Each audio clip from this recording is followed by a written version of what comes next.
right, 25 minutes before 10 o'clock. Nice looking Friday. Hope you're doing well. I think I can say that I have seen the video game industry develop. I remember in the very beginning, I remember Pong. I guess it was 1977. I remember seeing Pong. Yep. I don't know if that's when it came out, but that was the first time I saw it. I was out in Los Angeles, and somebody bought this thing, and you could play ping pong on your TV. Yeah.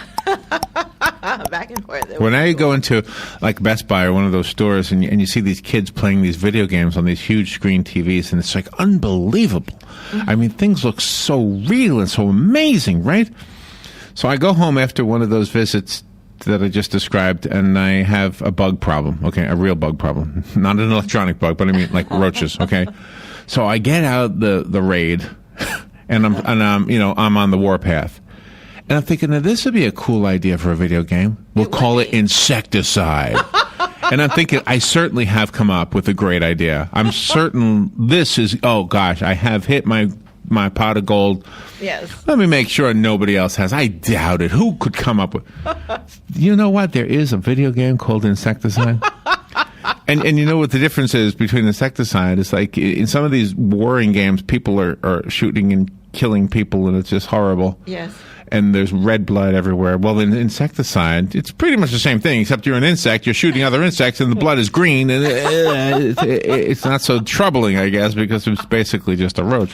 Yeah, right. We don't like that. One of the things that we have learned throughout life, whether it was a video game or a sporting event, is that sometimes games can be learning devices. You can teach with games, and teachers would be the ones to figure out how to do that and how and which ones would be the best. Mark Cheverton is on the phone, and I looked at his credentials, and they just blew me away. First of all, he taught physics and math for 15 years in public schools. Right away, I'm over my head with him on our show. He's a researcher with GE's Global Research Center to research laser welding. I don't know how I'd keep up with him at Thanksgiving conversations. He has knowledge about 3D printing. I'm fascinated by 3D printing, but, it's like everything else. I just know the end result. I don't know how it works. Something called machine vision. Don't even know what that is. Process monitoring, machine control, and he's written a book. And this is why I brought up the video games. The book is called Invasion of the Underworld, an unofficial Minecrafter's adventure novel for young readers. He wants to talk to us about teaching lessons to children that include taking risks, a willingness to try something difficult, how to be brave, and how to not be a bully. So, wow, what a well-rounded bunch of stuff we have to talk about. Mark Cheverton. Good morning, Mark. Good morning. Where are you? Where are you calling from? I'm in Albany, New York. How's the temperature? I heard you had a frost warning up there. Is that right? It was cold a couple of days ago. We had some wind chill that was just terrible. How is that possible? It's been a brutal winter, and we're in the spring, and it's still brutal. Well, you're a physics guy. You'll figure it out. Yeah. That's right. Yeah. I'll just use my lasers, right? So do you play a lot of video games? Not a lot, but I play Minecraft with my son. So is Minecraft a learning? Would I like Minecraft? I'm 60 years old. I always think I should start playing games. I'm 60. Would I like Minecraft? Well, the thing that's different about Minecraft that made it such a global phenomenon is it's not just running around shooting things. You can create things, and you can build things. And that's what I think has made it so globally attractive to people of all ages. Really? It's a creative canvas, and you can build whatever you want, whatever you can imagine. Everything's built out of little blocks. So it's kind of like digital Legos. Digital Legos. I like that. So could I play against you? Is this one of those games that goes on? You go online and you play against people you don't see? You could, yeah. Or you could play it on your own and build your own world, or fight zombies and spiders and have monsters chase you around. See, I would rather spiders. I don't like the idea of shooting people. It just bothers me. Yeah, spiders are good. Yeah. So while, and I guess we should focus on the educational aspects of this somewhat, especially since you're a teacher. But I mean, sometimes you look at some of these video games and you wonder if they're detrimental to us as human beings. But they don't have to be. And so tell me your thoughts on this. Well, as I mentioned with this game, it's different because it's not just run around and shoot everything you can find. It's chasing after monsters that look evil, so I guess it's okay to shoot them, right? Like your insecticide game. But it's also a building thing where you can build whatever you want.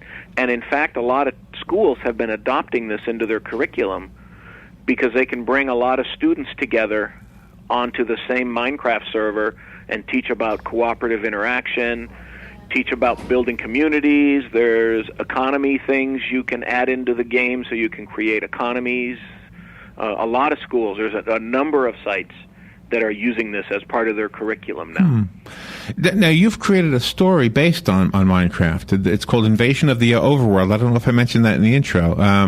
So tell me about that. Tell me about the book. And does the story... it's kind of backwards, isn't it? Usually a book would end up as a movie. Now a game ends up as a book. That's right. So my son loves Minecraft. How old is your son? He's 11. Okay. And back when he was about 7 or so, we bought him the game because he just wore us down. And we finally caved and got it for him. And he loved it so much, and we saw him building these great things that we paid for a server so that he could have his friends build with him. So you can have a server, and you can have people... You can tell your friends how to get on, and they can be on, or you can open it up to anybody on the internet, and people can come on and play Minecraft with you. Oh, wow. And that's what he did. And so that led to the story in the book? Well, he built this whole world, spent months building giant castles and big skyscrapers and bridges and underwater villages, and it was really remarkable what he made with his friends. But some of the people that came onto the server were really not his friends. They tricked their way into gaining his confidence. Oh. And then they came back and they destroyed everything. Oh. Flattened it to the ground and then made a video and posted it on YouTube because they thought it was funny. Oh. Wow. Oh. He was so distraught because he worked for months on this and he was devastated. So he comes and asks me, he says, well, first of all, this is a thing I've learned in the online gaming world. They call it griefing. And it's a thing people do, and they make videos and put them on YouTube, and they get a lot of hits. They get a lot of views. By destroying somebody else's creation. Yes, and they think it's funny. And these boys got on there and said terrible things about him while they were doing it and mocked him and made fun of him. Did they know he was an 11-year-old boy? Well, you really don't know. These guys could have been 50-year-old guys for all we know, right? Right. But I mean, exactly. and I was assuming they were older kids anyway. I mean, but who knows? They could have been, first grade. I mean, probably not first graders, but they certainly knew enough about the game to get through the software security that we had put on there, which we didn't really know what we were doing. And they were able to come in and destroy everything. That is horrible. Oh. And so my son came to me and said, what did I do to deserve this? I was nice to these boys. Yeah. Why would they do that? So I tried to explain about bullies, and it's not about him, it's about them trying to make themselves feel good, yada, yada, yada. He didn't get it. I couldn't convince him that there was a reason for this. He thought he was the one to blame. So that's when What a lesson. I mean, the life lesson that he's learning about the reality of, I mean, we like to teach our children to trust people or to, to be careful about who you trust, I guess is a better way to say that. But yeah, he learned a harsh lesson, unfortunately. But so I decided... I'm sorry, go ahead. Oh, it's really hard not to take things personally, though. I mean, you're out there doing something the very best you can to be friendly to everybody and help, and then they just destroy your world. They just take advantage of it, and they take advantage of your trust, right? Exactly. That's probably the worst thing. So I thought this is a teachable moment for me as a parent. So I thought I'm going to use the thing he's obsessed with, which is Minecraft, to teach him this lesson about bullying and about what kind of person would do this and why is it not his fault. And so that's how this book came about. I wrote this book. I wrote it over a period of about 3 months and went out and got it printed at a print-on-demand place and got a couple of copies printed, and I read it to him at night at bedtime, and he got it. He said, okay, I get it. It's not my fault. And I thought, victory. Nice. I won. Good job. Great dad you are. Did this cost... Did it cost him any money? I mean, did the building and destroying, did it cost him or you money? No, it just cost time. Time and he also learned the valuable lesson of keeping a backup. He could have kept a backup of his world, and he didn't. And now he does. Oh, my. Oh, my goodness. And that's unfortunately a valuable lesson, too. Can you create in the game like an army to to shoot the bad guy? I wish. Yeah, I wish. So he learned that lesson, and I thought, well, just for fun, let me put it up on Amazon. I learned it's remarkably easy to self-publish on Amazon, unbelievably easy. So I put it up on there, and when you have a book on Amazon, you get an Amazon ranking, and my ranking started out at like 5 million. And it sold 2 or 3 books, and I jumped up to 2 million. And, my ranking became 2 million, and I stopped watching it. And slowly it started to sell, and in December of 2013, it reached number 29 on Amazon's top 100. Wow. Hey, good job. Wow. Unbelievable. And so now the publishers started calling me and saying, you have something that's new and unique here that's not in the marketplace, and we want to publish it in the traditional mode. Are you interested? And I said, yeah. Yeah, man. Hello. And so it's been published. It's in 15 countries and in 7 different languages right now. Good for you. Wow, this is such a great story. It is. You know what this reminds me of? You know when your child is in the honor roll, and then you're behind a car, and it says and there's a bumper sticker on the car in front of you, and it says, "My son beat up your honor roll student." Yes. I want another bumper sticker that says, "Your kid who beat up my honor roll student will work for minimum wage, while my honor roll student will be your kid's boss." Exactly. Except there's too many words for my bumper sticker. And that's what you've just shown. You've just shown that the bullies not only gave you everything you needed to make this thing happen, but you have just out whooped them more than they'll ever be whooped because you're actually making money with this. Exactly. Yeah. I hope these bullies have learned something from it, though I doubt it. I doubt it, too. My son learned something from it. I hear That's all that matters. All over the world. I've learned some startling things about this, and sadly I've learned that in our post-Columbine era, I thought naively, I thought bullying was gone. Mm-hmm. And I've learned that's not the case at all. And one of the things you pointed out earlier was that bullying is not just for children, because you had brought up it could have been 50-year-olds. I mean, people are bullies throughout their whole life. Oh, we know this. Yeah, and the thing with the Internet is it's so anonymous that anonymity makes people brave and willing to do whatever they want. Let me share a story with you, Mark. When YouTube was very, very, very brand new, Robin and I discovered this thing called YouTube. Okay. Yeah. Well, we had cameras, so we said, you know what we'll do?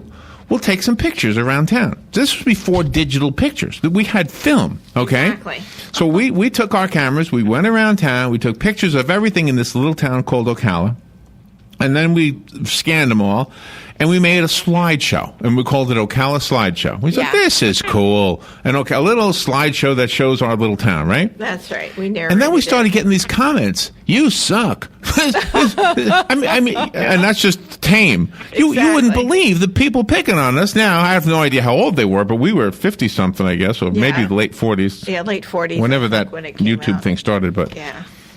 But they're picking on you for no reason at all. Nothing. Exactly. Took pretty pictures. Because they're jealous because they're not doing it. It made me want to take it down. And then Rob said, nah, keep it up there. People will like it. Yeah, so. Now we've got hundreds up there. So we said, we'll show you. We're keeping on doing it. Yeah, it gave us a tough skin. So that was one of the things I learned was, unfortunately, there's a lot of bullying out there.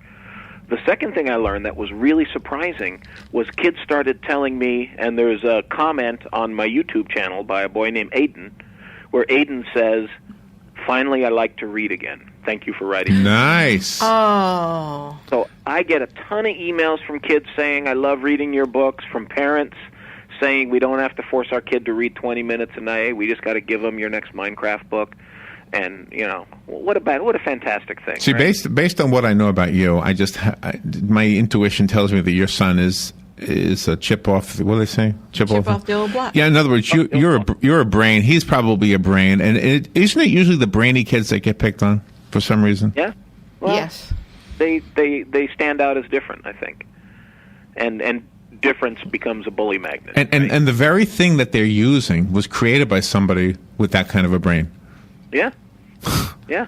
Absolutely. How It's stupid ironic, are they? right? They're stupid. I'll be a bully to them. You're stupid. Yeah. That's So right. you're ruining There your you own go. self. You're shooting yourself in the foot, and you're helping Mark Cheverton sell some beautiful books. That's right. right. It's Thank you very amazing. much. It's All right, excellent. let's take a break, and we'll be right back. When we come back, we'll have a good 8 minutes to kind of sell the book a little bit more. Not that you need our help, it doesn't sound like, but anyway, Invasion of the Overworld, an unofficial Minecrafter's adventure. It's written by Mark Cheverton. What a fascinating background story to the book. We'll take a little break and be right back.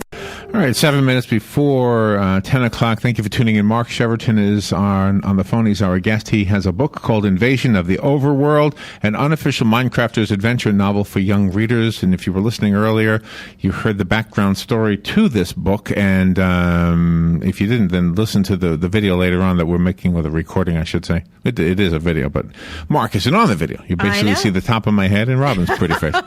He's a rock star. Mark, you have a lot of books on Amazon. I just went to Amazon. You've got 305 five-star ratings for this particular book. You have a few bullies, by the way. Yeah, I know. You have a few one-starers, but that's okay. That happens. And you moved from Southern California to Albany? Yep. Wow, that's a change. Yeah, I was born and raised there, and my wife got into graduate school out here, so we thought it was a good time for an adventure, so let's move to the East Coast. Wow, when did you do that? How long ago? We've been here for 17 years. Oh, 17. We aren't going back. We like it here. Gosh, I love the story behind the story. Let's see, what is the book? What is the game based on again? Overworld? Minecraft. That's the name. Okay. Yeah. So do the Minecraft people have anything to say about this? I don't know what agreement the publishers came to with them. Oh, okay. They did something. I don't know what they did. My job is to deliver content, so I write every morning. I get up at 3:30 in the morning, and I write for a couple hours, get my son ready for school, write all weekend long. Anytime I get time, I write. Well, good for you. Nice. All right, so let's give the listeners like a movie trailer version of the story. The main character is the name Game Night 999. Right? That's my son's Minecraft name, so I kind of... Oh, it is? Okay. Yep. And Game Night 999 starts out as a bully because he is bullied in real life in his school. And the way, very common, that when kids are bullied, they lash out to smaller kids to try to feel some sense of control because they're a victim as well. So Game Night bullies other people within Minecraft, and he gets magically sucked into the game somehow and has to fight his way through challenges to get out, but nobody will help him because he's bullied everybody he ever met. Oh. And so he comes to learn the value of friendship and what it means to sacrifice for somebody else and help somebody else in order to get out of the game and save the day and defeat the bad guy. You have a lot of human elements in that book also. I mean, you have, the caring and you have the interests in, because this is not just for the male gender, it's for females as well. Right, and in fact, in the second book, which is called Battle for the Nether, that focuses on dealing with fear and anxiety. I added a strong female character because I got messages from girls out there saying, we love these books. I wish there was a female character there. So I added some female characters as well because girls are playing Minecraft too, and girls want a role model to see. Do you have a daughter? I do not. Just the one son. See, if you did, there would have been a girl in there. Well, both of my children, Minecraft name. but both of my children and their spouses love Minecraft, and they're in their 30s, so that is one game that they enjoy. Yeah, it's a lot of fun. So you just helped me understand. So if I ever get involved with this game, if I build something, somebody's going to knock it down. If you build it on something that you open to other people. So maybe I'll do this on purpose. Is there a way? Is there a way to build something that when it gets destroyed, it reveals something really cool? Can I? Or is that over my head? Well, you could. It depends on the people that destroy things have a lot of ways to destroy them. Can Maybe we make it will destroy your hidden secret too? Oh, really? Can the secret destroy them? Like, can they destroy my whatever? And next thing you know, they're obliterated. Well, It could in your game, but then they can log out and log in again. Unfortunately, they can survive. That's kind of funny. One of the most wonderful things about your book is that you really are encouraging each individual to be themselves, and they shouldn't live life for somebody else. It should be for them in the best way possible. That's right. And let me tell you the last thing I learned about these books really quickly. The other thing I heard, other than kids saying they love reading, is kids are telling me they're inspired to write their own stories now. Oh, how wonderful. Wow. And so on my website, markcheverton.com, you can see stories that kids have sent me that I've uploaded onto there. That kids are writing these incredible things and saying they want to write their own books. Some of them want to write fan fiction about my fan fiction. How weird is that? And so they want to use game night in their stories. It's fantastic. I have a copy. I have a copy of the book that we've been talking about. If you like the copy that was sent to us, you can call right now, and I'll put it aside with your name on it, and you can come pick it up. The rest of us have to go buy it. Maybe just enough money for Mark to make a trip down to Florida. There you go. If you're ever here, we would love to see you in the studio. You have in the studio. A whole list you of and your son. So call me be on the video then. Yes, you could be on the video rather than just the top of my head. All right, so let's see. The website is yourname.com. Is that right? Yep. Mark Cheverton, CHEVERTON.com. Okay. And you can find it. I found it very easily on Amazon. Just go to Amazon.com. It's Invasion of the Overworld. I think it was the first one that came up on there with a whole load of other books that Mark has written. How many books have you written total? I'm working on book 8 right now. Book 8. Book 6 comes out in July, book 7 in September, book 8 in November. How long ago did you write book 1? Well, it was in July 2013, I think. Okay, so you're a prolific writer then. Wow. Yeah, well, kids are hungry for these. If kids are willing to read my stuff, I feel obligated to. Do you still teach? Work hard. Are you still a teacher? I don't teach. I work at GE with my laser welding, remember? Laser welding. Yeah, now that's right. That is awesome. amazing. You are an amazing guy. So I do research during the day and write at night. Mark, thank you for what you're doing. I actually think you're making the world a way better place. You're teaching some kids some important lessons. Mark, thank you so much. Thank you.